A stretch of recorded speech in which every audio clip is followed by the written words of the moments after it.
प्रिय मित्रों, नमस्कार। ज्योतिष शास्त्र में आज हम चर्चा करेंगे काल सर्प दोष के बारे में।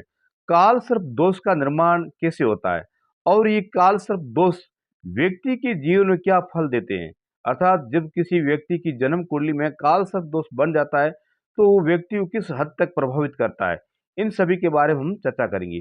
ज्योतिष शास्त्र में काल सर्प दोष योग एक प्रकार का अशुभ योग बताया जाता है। जिस व्यक्ति की जन्म कुंडली में काल सर्प दोष बन जाता है वो व्यक्ति अपने जीवन में उन्नति नहीं कर पाता। वह हमेशा दर दर की ठोकरें खाता रहता है। वह अपनी आजीविका के लिए दर दर की ठोकरें खाता है। इसके अलावा व्यक्ति को आर्थिक रूप से कई प्रकार की कठिनाइयों का सामना करना पड़ता है। यहाँ तक व्यक्ति का सामाजिक में भी कार्यों में इतना मान सम्मान नहीं रहता है। ये राजनीति के क्षेत्र में भी पिछड़ेपन रहते हैं।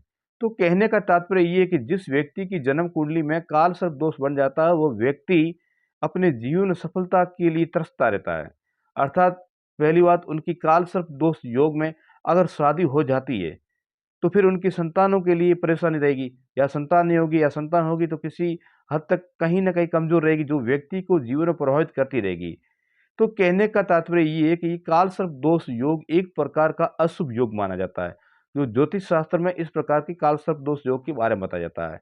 ये व्यक्ति शारीरिक रूप से, मानसिक रूप से और आर्थिक रूप से, राजनीतिक रूप से या सामाजिक रूप से या फिर आर्थिक रूप से किसी न किसी प्रकार से वो व्यक्ति हमेशा पिछड़ा रहता है। ये व्यक्ति अपने जीवन में उन्नति नहीं कर पाता है। तो कहने का तात्पर्य ये है कि व्यक्ति काल सर्प दोष योग वाला व्यक्ति अपने जीवन में संघर्ष करता रहता है।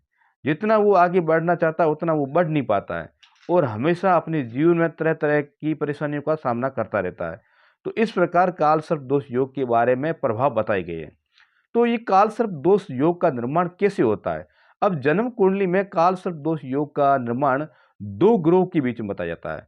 2 ग्रह राहु और केतु।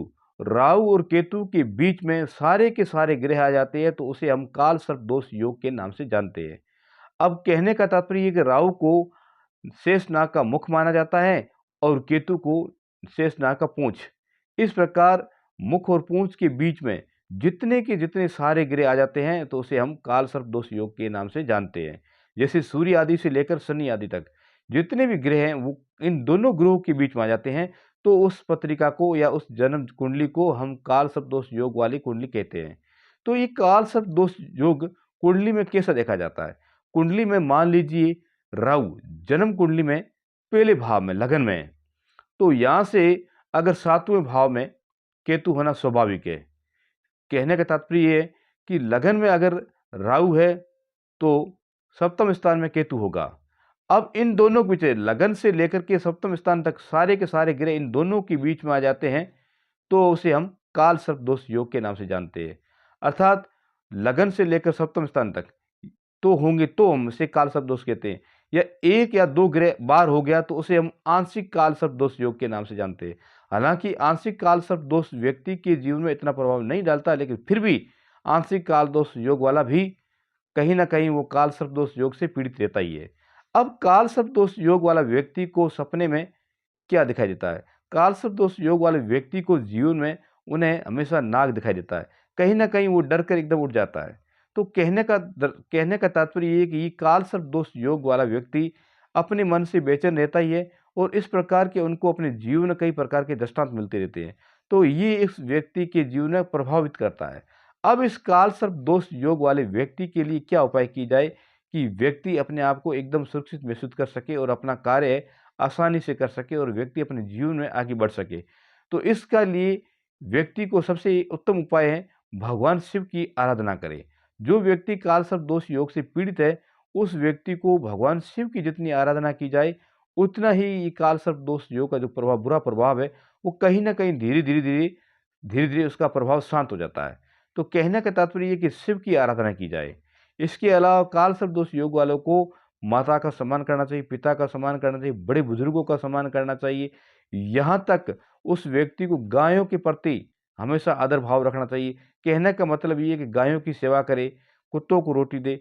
इस प्रकार के छोटे-छोटे उपाय करके उस काल सर्प दोष से मुक्ति पा सकते हैं। इसके अलावा उज्जैन में जाकर काल सर्प दोष योग का निवारण कराए, तो वो व्यक्ति अपने आप को एकदम अच्छे ढंग से चला सकता है, यानी अच्छे ढंग से जी सकता है। तो काल सर्प दोष योग वाला व्यक्ति कहने का तात्पर्य ये है कि भौतिक सुखों को वो प्राप्त नहीं कर पाता है, भौतिक सुखों से वो वंचित रहता है, क्योंकि उसकी जन्म कुंडली में काल सर्प दोष योग होने की वजह से वह व्यक्ति अपने आप को आगे नहीं बढ़ा पाता है। तो इसके लिए सर्वप्रथम उपाय है भगवान शिव की आराधना की जाए और इसके अलावा बड़े बुजुर्गों का सम्मान किया जाए, पेड़-पौधों की सेवा की जाए, जीव-जंतुओं की सेवा की जाए और हमेशा छोटे और बड़ों का मान-सम्मान किया जाए, तो हमारी जन्म कुंडली में जो ये काल सर्प दोष योग बना है, इसका कहीं न कहीं प्रभाव धीरे-धीरे शांत हो जाता है। तो इस प्रकार के हम उपाय करके काल सर्प दोष योग से बच सकते हैं। तो मेरा चैनल पसंद आया हो तो सब्सक्राइब कीजिए, लाइक कीजिए, कमेंट कीजिए, शेयर कीजिए। राधे-राधे, जय श्री कृष्ण।